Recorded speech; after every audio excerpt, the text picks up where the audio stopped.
Are you ready, kids?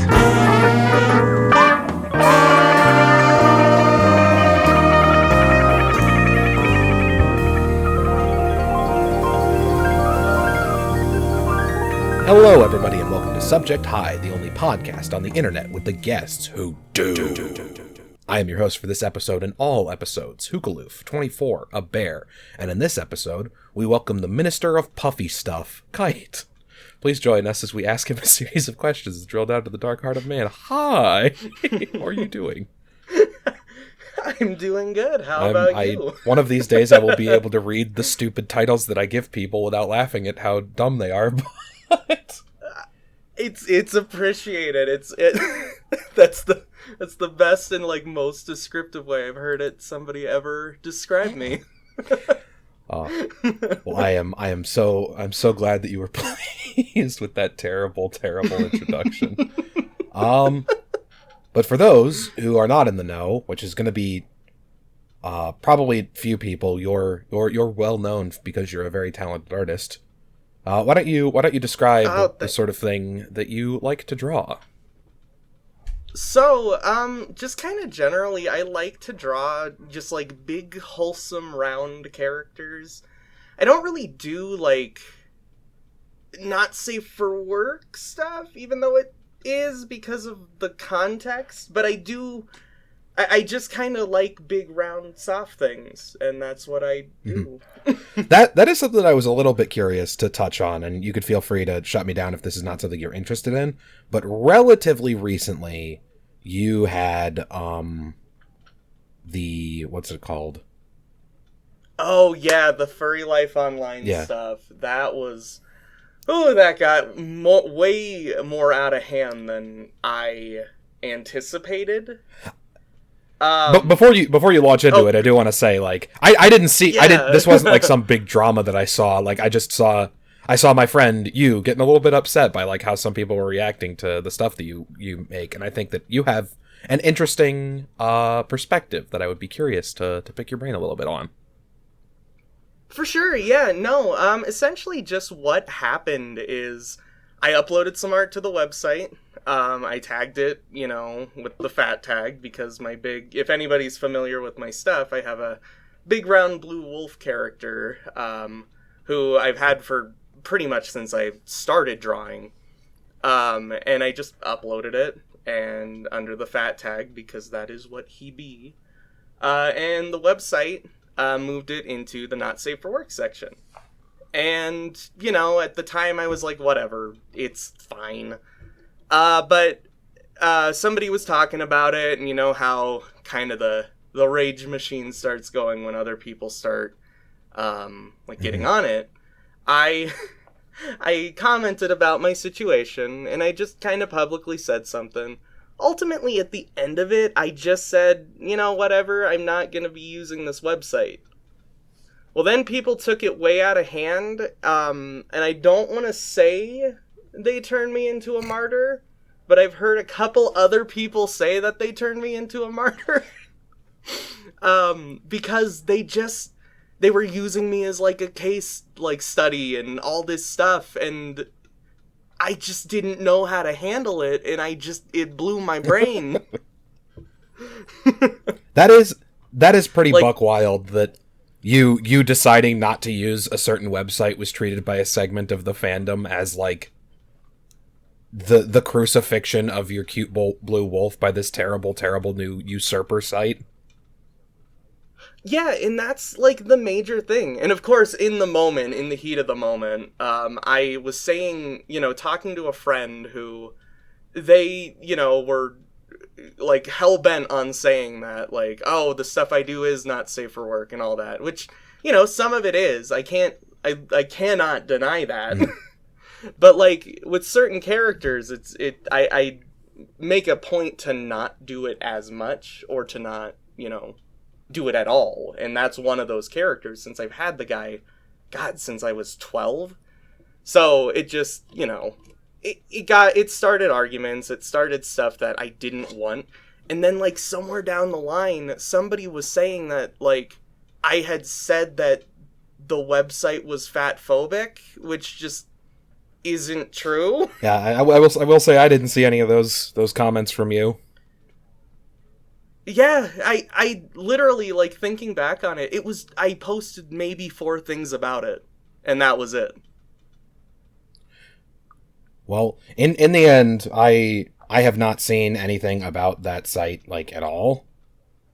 As yeah, you know, it's kind of crazy how it just disappeared. I'm sure that it has a hardened fan base of people who are big advocates of the furry life online, and to their credit, I'm sure it's a wonderful site. But at least on my radar, and I will say, I'm considerably more not safe for work than you are, so this site was already a non-starter for me.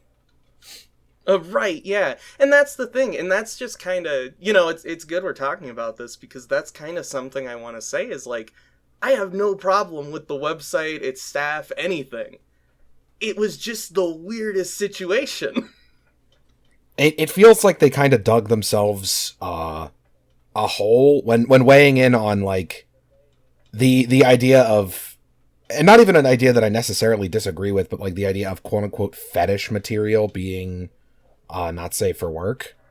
Like, because, like, I don't know, at what point does it, is it a fetish versus just, like, a picture of a topic? Like, is a fat person taking a selfie fetish art? Exactly, and that's kind of, in one of the conversations I had outside of, like, the public space, that was kind of one of the things I use as an example. There's a character from one of the Monster Hunter animes. I've honestly never seen it, but it's a big yellow cat lady, and I use them as an example of, would you consider that? And the response I got was all, context, and I agree with that. But, like, that's also the same kind of context I put forward that character in, is just, he is soft and sometimes he eat too much. Yeah, I am similarly soft and sometimes I eat too much.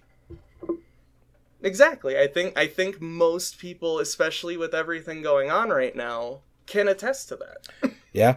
It is strange to me that sometimes, this is sort of a tangent, but I will go back to previous episodes of this show, and I have one in particular where I'm like, man, this COVID thing sure is wacky. I hope it's over soon. And that was like 6 months ago. Right.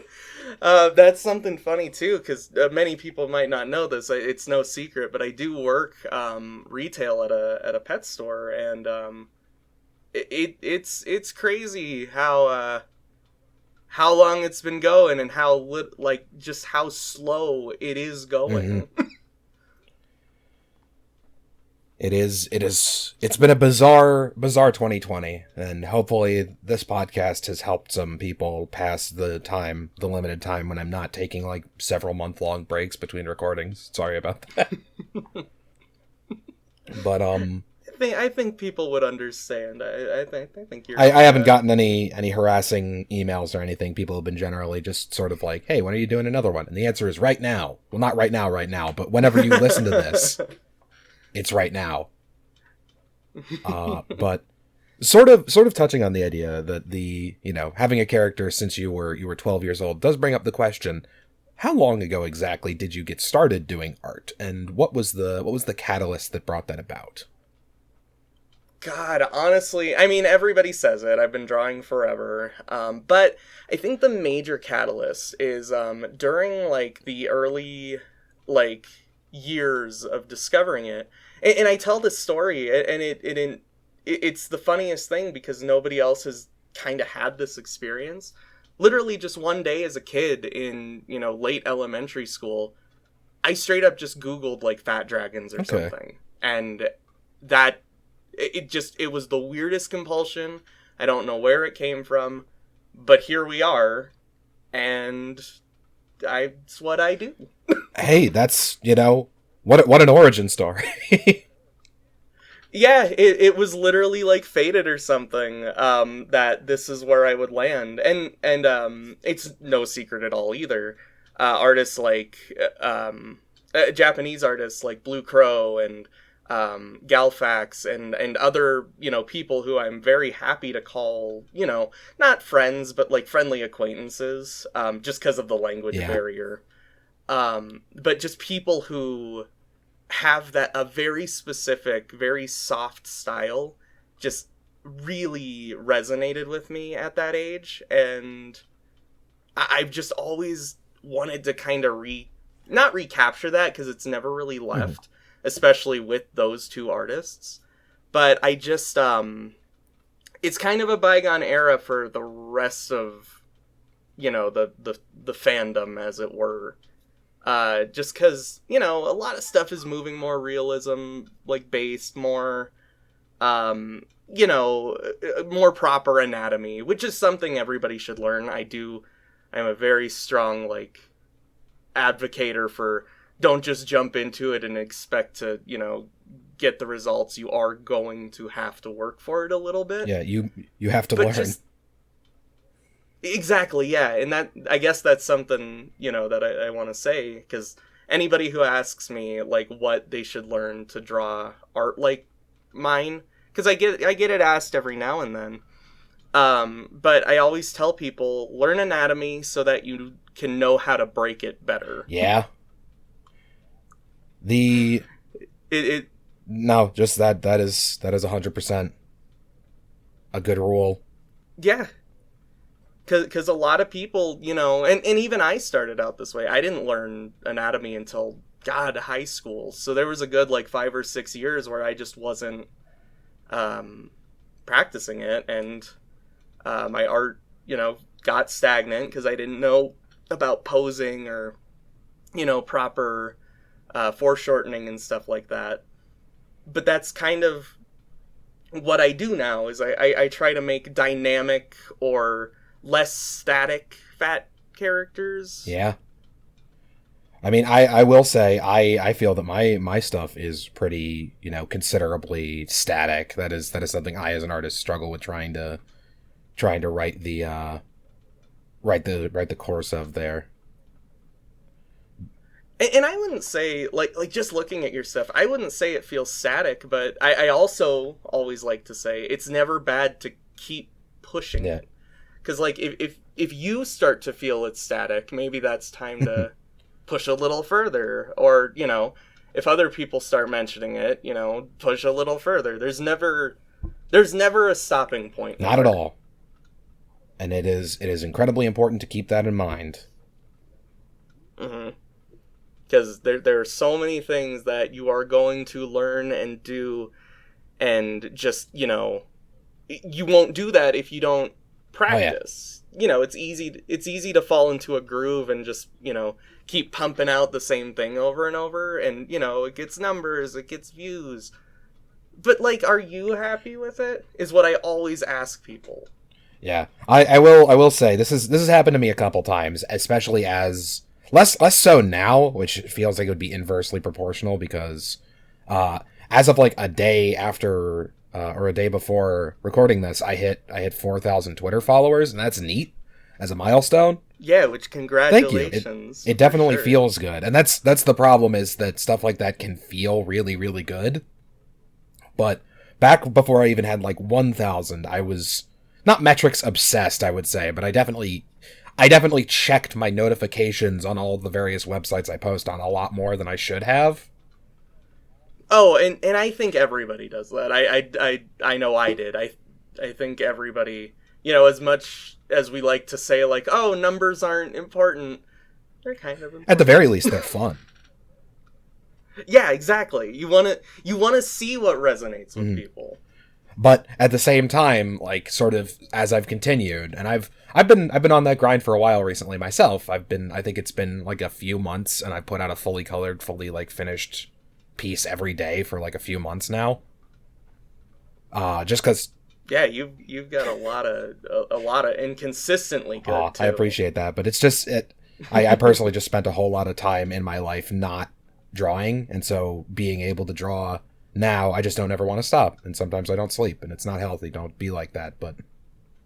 Yeah, don't, because I am 100% in that boat, too. Anybody who follows me on Twitter, the insane hours of the morning I post. It makes it hard to catch your stuff, man. You gotta do it. You gotta sleep so that people who I know, and I've been trying to, like, I've been abused. For those who don't know, Twitter has a option to schedule tweets now. So if you see me post at, like, 9 o'clock or 11 o'clock in the morning, odds are I'm not actually awake. That is a relief. I'll also say I've been using that a lot as well recently, especially doing, like, monthly drawing challenges. Sometimes I want to get a little bit ahead so that I can work on bigger things like animations. Right, which, God, your animations, like, since we've started talking alone, your stuff has gotten so much, like, more fluid and more, like, bouncy. It's so much fun. I'm glad you've been enjoying it. I try my best. Animation is something I've always enjoyed watching. As a child, I loved cartoons, and as an adult, I appreciate cartoons, and I'd still spend way too much fucking time watching them. Oh, for sure, same. Or I would like to, I would say. I just always...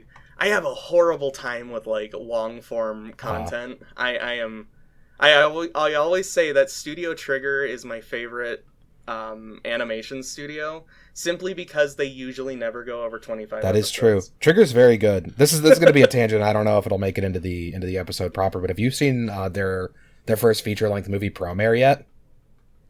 Yes, I have. God, I love Promare. I saw that in the theaters twice before movie theaters were wiped off the planet. See, I was so... Because I own the Blu-ray. I sadly couldn't get any time off to go see it, and I couldn't get any friends to want to go see it. Just, scheduling issues, which sucks, but hey, I still have it. That is more than fair enough. God, if you're listening to this and I don't cut this out, which who knows if I will or won't, go watch Promare. It's fun.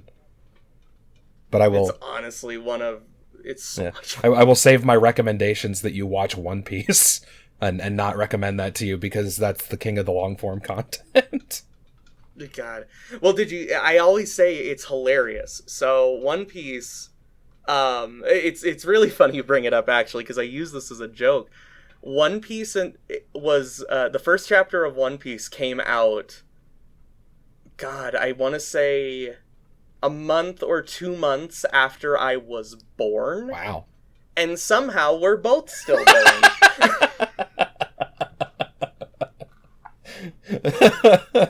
I hope you outlast One Piece. Although, I hope that's because One Piece ends relatively soon, not because One Piece is going to go for 90 years. Right. Though we'll see, I guess. I hope not, anyway. I don't know if I would maintain the interest another 7 decades down the road. I totally would. I love that show. Right, One Piece is so much fun. I've had so many... And as somebody who, like, has gone in and out of it multiple times, because I said I can't really do, like, long-form content, but just, like, wikiing up and, like, reading about all the stuff that did happen in the gaps that I stopped. Yeah. There's just... I love it. It's a very fun show. It's very silly. It seems like it would be not necessarily inspiration, but it would definitely be up your avenue in terms of style.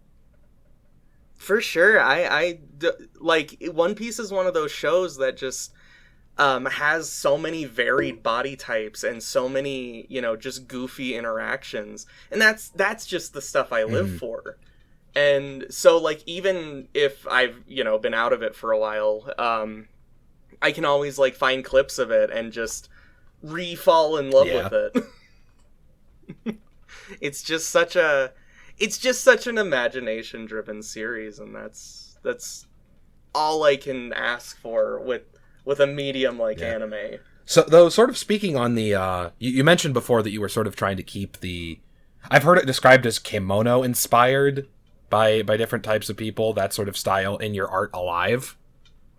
I gotta say, when I saw your stuff, I think you do an excellent job of following that, because I thought that you were a Japanese artist, because that's sort of the only place where I see that style, like, exemplified. See, and that's so funny, because I've had so many friends tell me that. I had one in particular, it was super funny. He was shocked that I spoke English.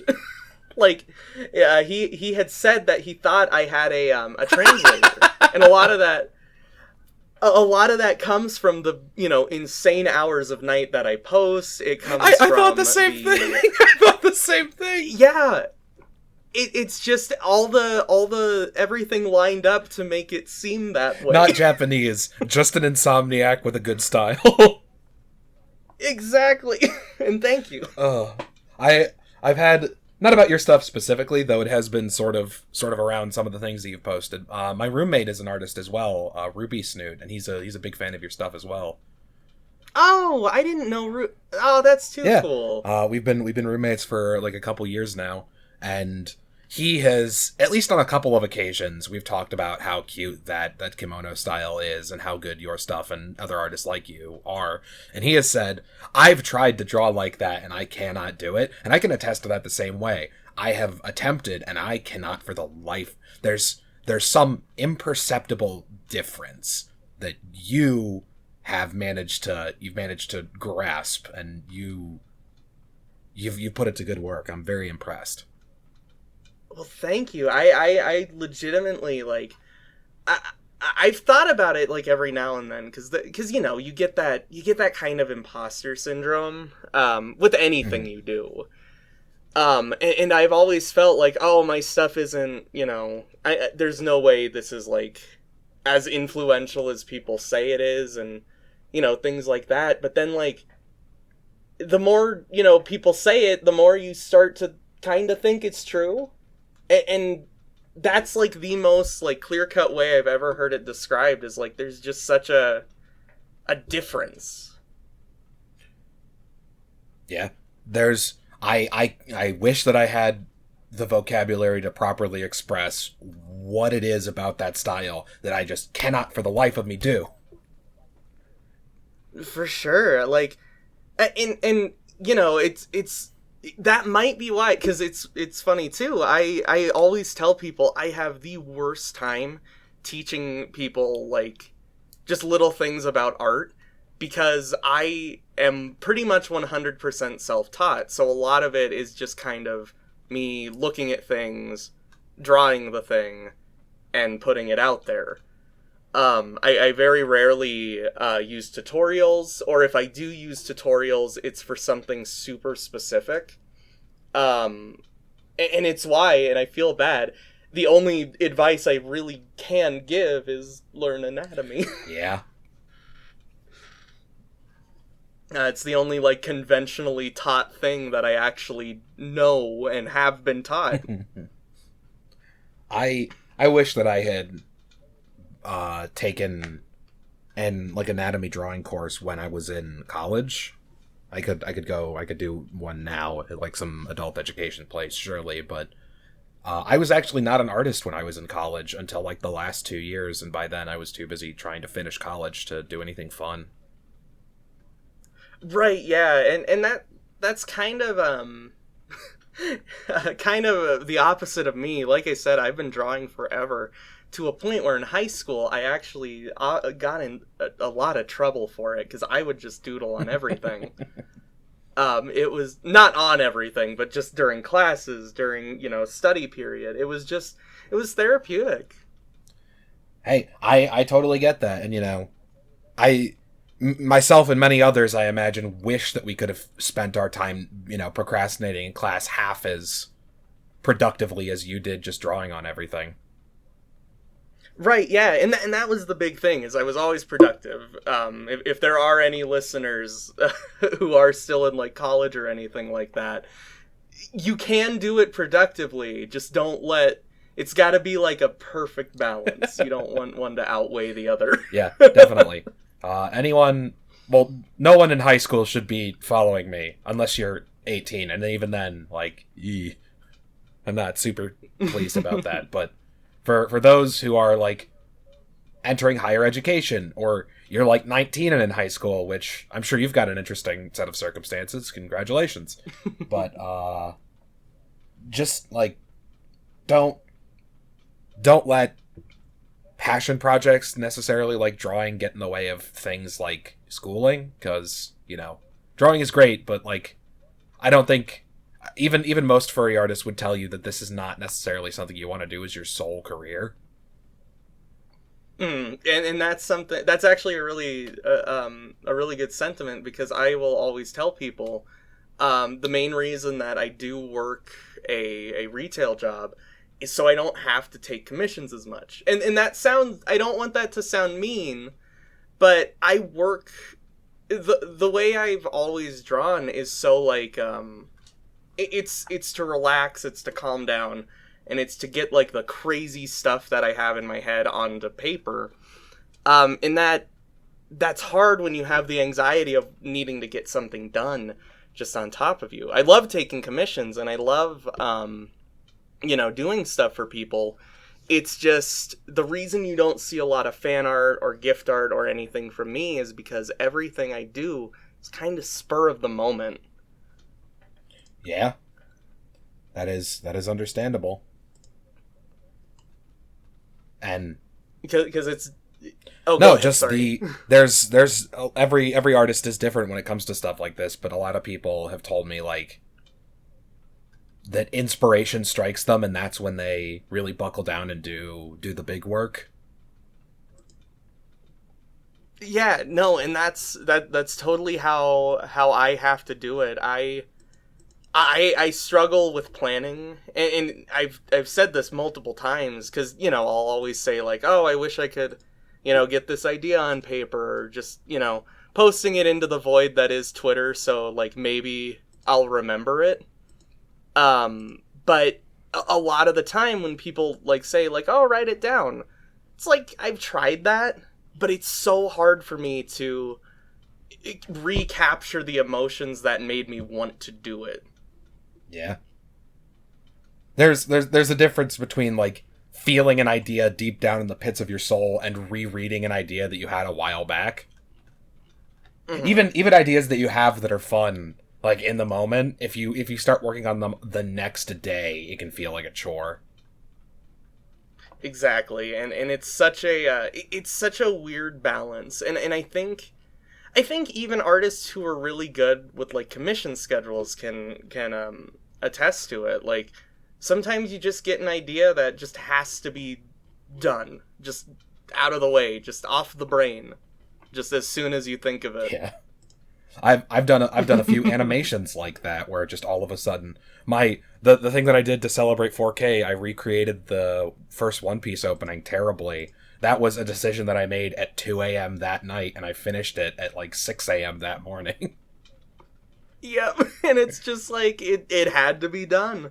Just whatever drive you had just was telling you, get it done. But people should sleep. Those are sleepy hours. Those are tired hours.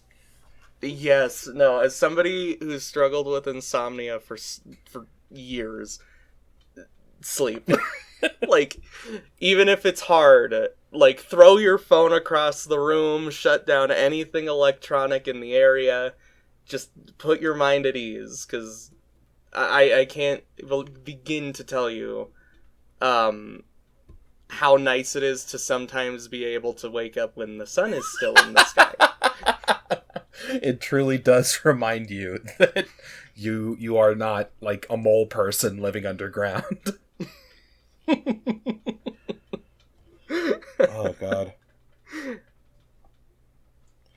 But that does sort of half lead me into a question that I like to ask folks. It was briefly touched upon in the question of like why commissions aren't necessarily super desirable, but this podcast name comes from the semi-infamous practice of getting notes with no subject on Fur Affinity and just the or notes with just the subject hi and like no context from strangers, and how that can occasionally be an uncomfortable interaction.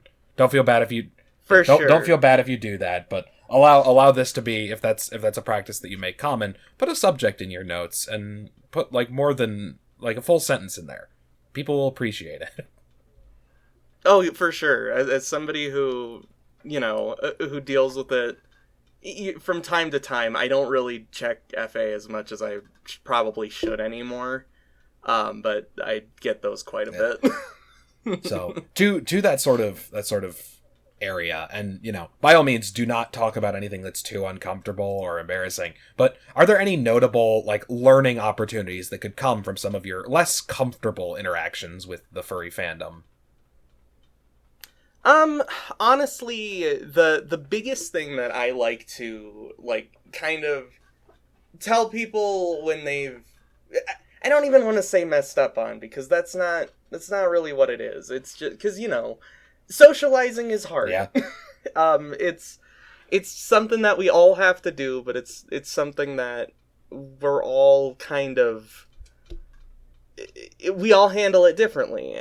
But one thing that I always like to tell people is, if you don't know somebody, don't act like, your best friends, because that can lead to very uncomfortable situations in terms of, what if they don't reciprocate it, or what if, you're, commenting a lot and you're not getting a lot of interaction. The answer there isn't really keep doing that. Because I've had some interactions where people will, it'll start out, just with a, hey, I really like your stuff, and it's just like, oh, cool, thank you, because that's one thing I don't want to sound is unappreciative of anybody who wants to talk to me, because, as artists, it's nice to feel validated with what we do is getting to people. But you can take it a bit too far, in acting all buddy-buddy, even though you've only talked to them, maybe twice. Yeah. I mean, I know I'm personally guilty of I have a very low bar for who I consider, friends. If we've talked a couple times, I'll be like, yeah, he's my friend. But, there's a difference between that and, a best friend thing. Exactly, and because I'm the exact same way. If we've talked, a good 3 or 4 times, if the interactions have been largely positive, I consider you a friend. But it's really weird when people, they'll present you with some stuff that, you're clearly not super into. They'll ask your opinion on it, and they'll, and you can do the best you can to give them a response, but it doesn't feel genuine for anybody. Yeah. It's really easy to tell when someone's faking something like that as well, which is rough. Right. Yeah, and I think we've all dealt with it. I think we've all, seen it. The best way, or the best, way I've heard it described is, you can't be everybody's friend, but you can at least kind of be nice to everybody. And that's just kind of all anybody really asks for, is just, if you're a pleasant guy to hang around, it might lead to something. Or if you're, not the most friendly person, you're probably not going to talk to many people. Yeah. And the sort of opposite of the interactions is true. You don't need to be cold or aloof towards people because you're worried about seeming too excited, or the weird, some complex that people sometimes put on, where a popular artist will talk to them and they'll be like, oh my god, you're a god among men. Yeah, and I've never had that, thankfully. Until now. This is where I reveal secretly I've got a little shrine to you. Well, see, even then it would be endearing as all heck. The advent of the secret shrine. Just open up a closet, it's like something out of Halo. I don't have any. I just have one of your pictures printed out put on a big fluffy pillow. See, and here's something too, because I actually have that as well, of one of my characters. Oh my goodness, that's wonderful. That's adorable. Yeah, it's I have 2. So I had that made when I was much younger, back in high school. But I do actually have a full plushie made by the people over at that Budsies service who make, the stuffed animals. It's gorgeous quality. I love the thing. If I didn't have dogs, it would 100% be in my bed every night. Like, it is just the softest thing, and, you know, if you've seen my characters, you probably can... you probably know how round it is. It's super adorable. If anybody's thinking of getting, you know, stuffed animals made, that's definitely a company I would look towards. That is fantastic. This is the first that I've probably seen their stuff, but this is the first time that I've had a personal endorsement. Yeah, no, and see, I was always kind of iffy on it too until I saw another friend get one for Christmas a few years back, and I was like, okay, this is something I'm doing. Well, that is wonderful. And yeah, doesn't really segue into anything else, but we have talked about your sort of influences art-wise in the fandom. You've mentioned a few notable artists, and, you know, clearly if people are mistaking you for a Japanese gentleman, then clearly you have something about your style that suggests that sort of area. I don't really know where that sentence was going. I should script these better. all good. But are there any sort of notable influences in your art from media that you have watched? Because we talked about how good Trigger is and how fun One Piece is, but is there any sort of cartoon that you would say captivated you style wise and maybe served as an inspiration? Man, that is really a tough one. I want to say, like, there was like a really... There was a period in, like, the early 2000s to, like, 2010-ish, where anime just kind of had this, like, very specific look. And I will be the first person to admit, too, I don't actually watch a lot of anime. I know, with how I draw and how I talk about certain stuff, it definitely does seem like I have my finger on the pulse a lot of the time. Scathing expose. But I honestly don't. The truth come out. But for the longest time, anime just had this very specific look to it. Now, I will say it's one of the worst shows I've ever seen, and I do not recommend it. Oh, it's called Legends, spelled with a Z, Tale of the Dragon King, or something to that effect. I could be misremembering. This is the first I've heard of this show, so this must be really bad because I watch a lot of bad cartoons. Well, you've probably seen the main character floating around. Inflation. He's a big white and blue dragon with a pilot's cap. Blonde hair and, like, big wings. And the character floats around Inflation every now and then, just because it's a really good design. And all the monster designs in the show are fantastic, but the human designs in the plot look like and feel like they were done by a 5-year-old. All right, I'm gonna real quick look this up. So here's the typing section. Legends, Tale of the Dragon Kings. Here it is.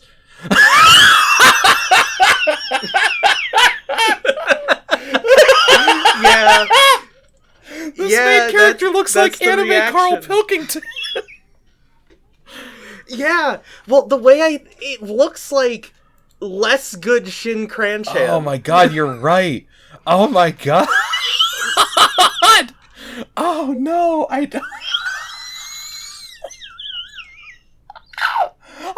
I like, right? The picture that Google first showed me was way better than the actual art looks. Yeah. Oh. Yeah, no. Oh, no. Yeah. It's so bad. And see, here's the thing. The first picture you're probably seeing is the manga, which is actually really good. Yeah. They just decided not to adapt it, and they made their own original story. Even the dude from the manga's hair is what's getting me. I was having a good laugh at that, but damn, it looks like fucking Picasso. It's very not anime. Picasso. Picasso did weirdo art. It looks like fucking Michelangelo compared to the wow, that is. Yeah. The dragons look real good though. But Yeah, no, that's the thing, is the dragon designs, the monster designs, very early on when I started drawing, I pretty much did exclusively, like, my fluffy dragon characters, who I've recently brought back, it just, with a couple 100 pounds added. They've been out of work for a while, it's fine. I have seen those sort of, I was going to say before and after, but I meant like as in time has passed, not like the gaining of the pounds, though that did happen. But I have seen you posting the old art versus the new stuff, and I can see some inspiration in those designs from here, though I wouldn't say it's like too obvious. No, yeah, a lot of people, and I think it's mostly because it's such an obscure show. It was like 2004, just didn't touch any radars, which is crazy because apparently it had everything going for it. The opening title theme is actually really good. Like a lot of the animation, the fight animation is fairly decent for the time. It just feels like the show itself didn't have that big of a budget, even though everything else surrounding the show had a massive budget. Yeah. God, I'm like Bandai did the toys and stuff for it. I'm seeing some of those toys. They look like dope toys.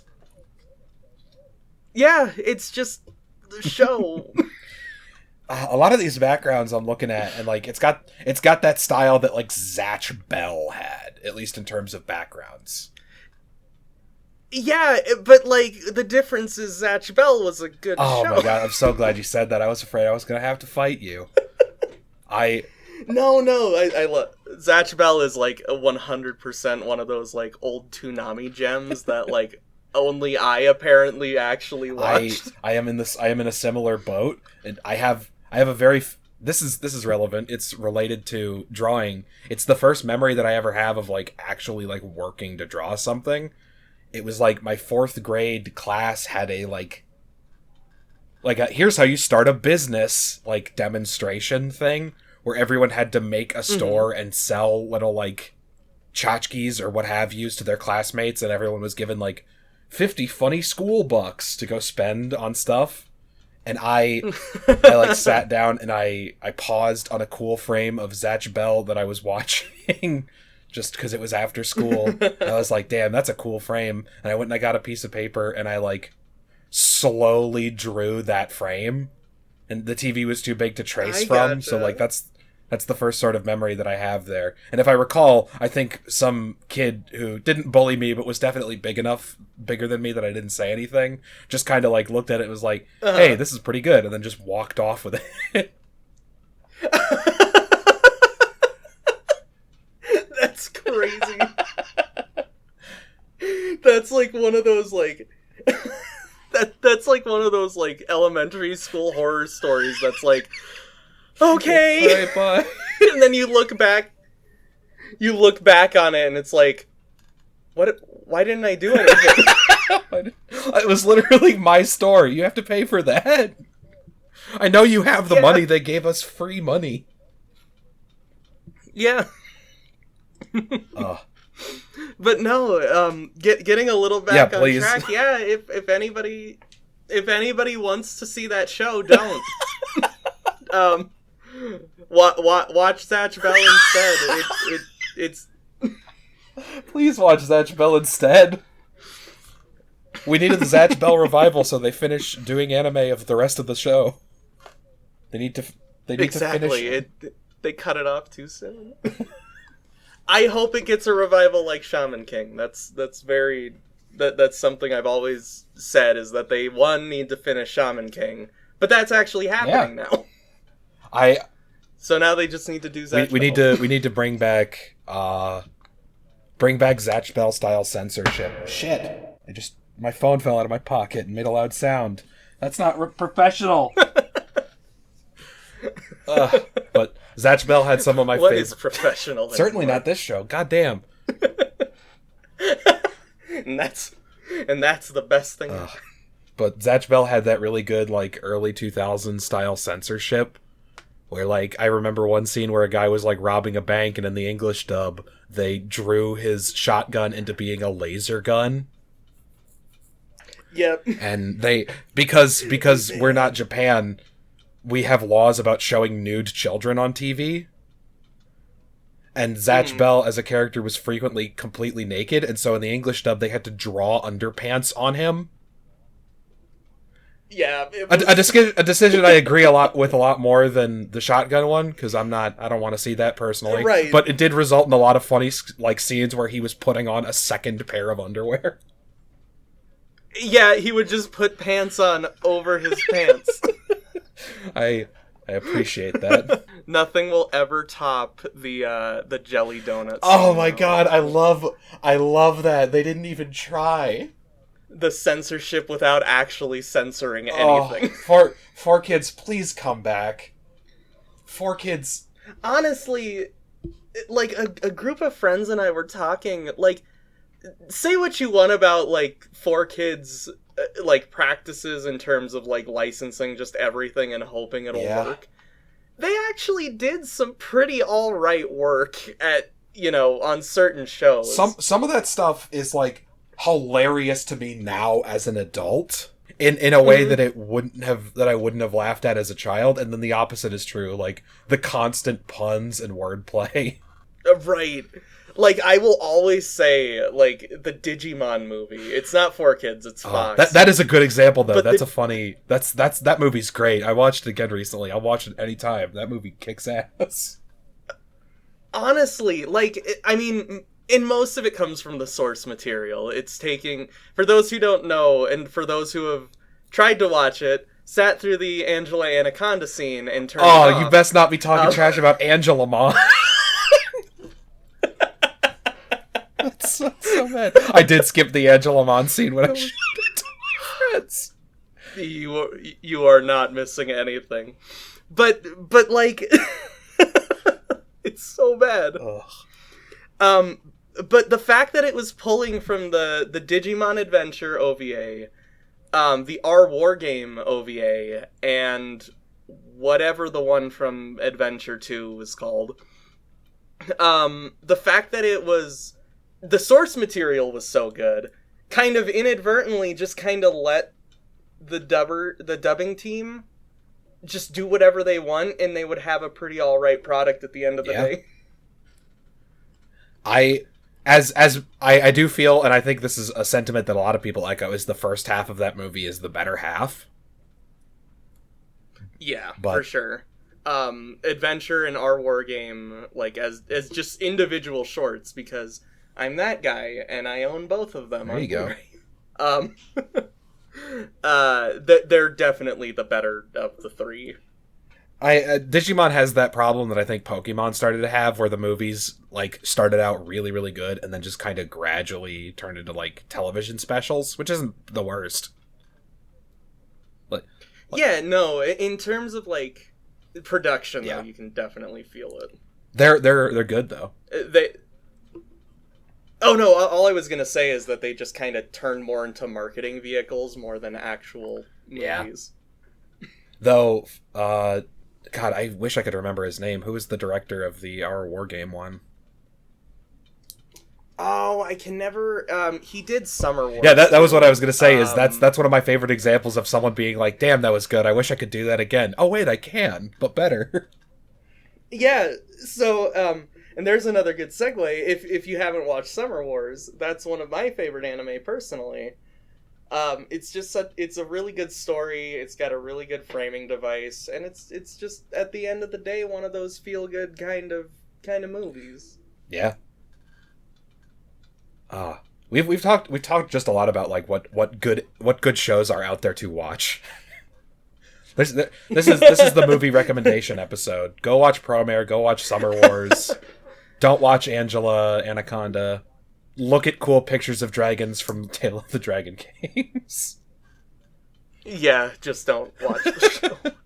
And thankfully, because so many people echo that sentiment, there's a lot of art of the dragon. I have definitely seen that dragon a lot. Though I was thinking of a different dragon when you started describing like wearing the hat, but I think I was thinking of the dude from Solo to Robo, and that's not a dragon. Yeah, which is a fantastic game if you can find a copy. Here, go ahead and anyone listening to this, he's going to hate that I'm saying this. Go ahead and Ruby Snoot and ask him how to set up a Raspberry Pi emulator player, because he recently got one of those and was playing the prequel game to Solo to Robo. Tail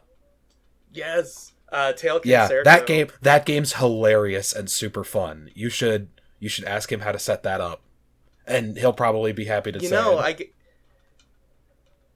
since we've moved on to Solo to Robo, I will tell you, this is the absolute craziest, just anything, people who follow me. The company, specifically the Kemino branch of CyberConnect 2, follow both of my Twitter accounts. What? Yeah, and apparently they have been for years. Oh my god! You've gone corporate! That's like... I guess! And I didn't realize it. But no, they definitely seem to be very involved in, like, fan bases. They seem to be, they don't take the Kemino thing and just use it as, like, a marketing vehicle. They definitely feel like they have their finger on the pulse of it. Wow. That is so very, very cool. Golly. Yeah, and I've had, I've talked to a couple other people. It's a very small, because CyberConnect 2 is a very small company anyway. But they seem to follow people, pretty regularly. That's super cool.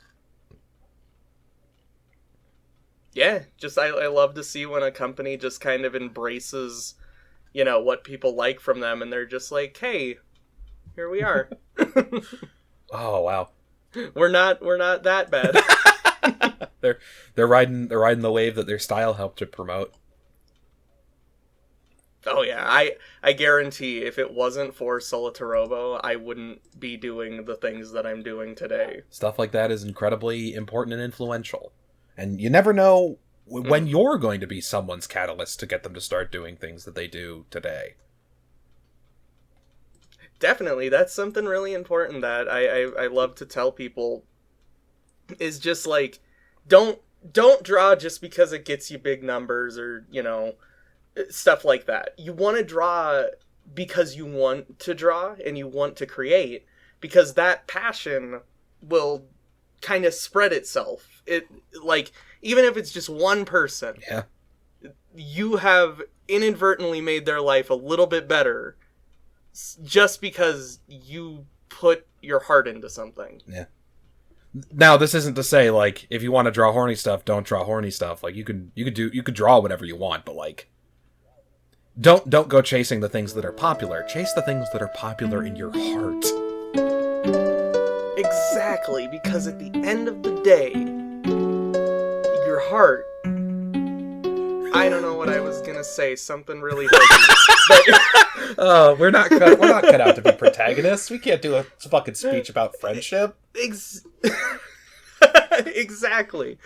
But yeah, just do what you want to do. That's 100% just like the sentiment that I would love to just push for. If you take nothing else away, if you don't watch Zatch Bell, or if you don't watch Promare,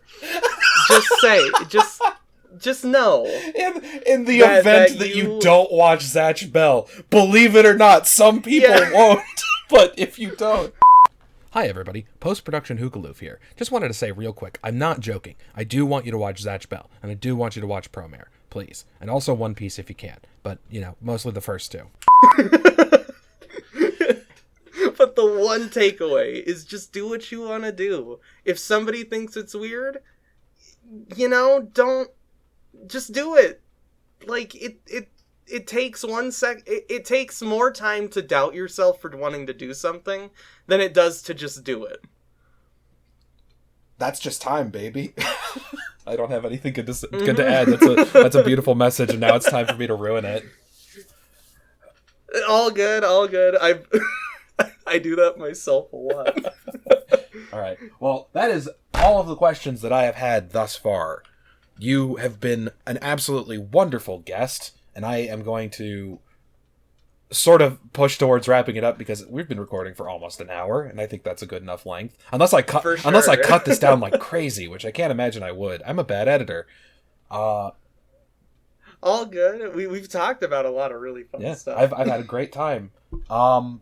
If you is there anyone or anything that you would like to shout out before we say our goodbyes? Honestly, not really. Not on the top of my head, anyway. I guess go check out some of my influences. Blue Crow doesn't really draw a lot anymore, which it's fine. They do a lot of VR chat stuff. Galfax, their account might be locked at the moment, but they're another fantastic inspiration, wonderful person. Despite language barriers, I've never had a bad interaction with either of these people. And, if you're interested in Kimono style stuff, those two are, like, kind of people who not only I really looked up to as a kid, but also kind of grew up with. So I can't recommend their stuff enough. Yeah. I forget how I end these. I feel like I usually have a like a little script thing, but I pulled up my list of like canned questions that I asked people, and not only did I not follow that at all this time, in fact I spent most of this recording session looking at pictures of dragons and just having that up in the background as per your recommendation. And I might just do that going forward. That was great. But this has been Subject High, the only podcast on the internet with the guests who do. God, I went too hard on that one. That's like a solid shape in the waveform. Fuck. It's gonna make a good echo though. For sure. And I hope you have a great day. Have a good night, everyone.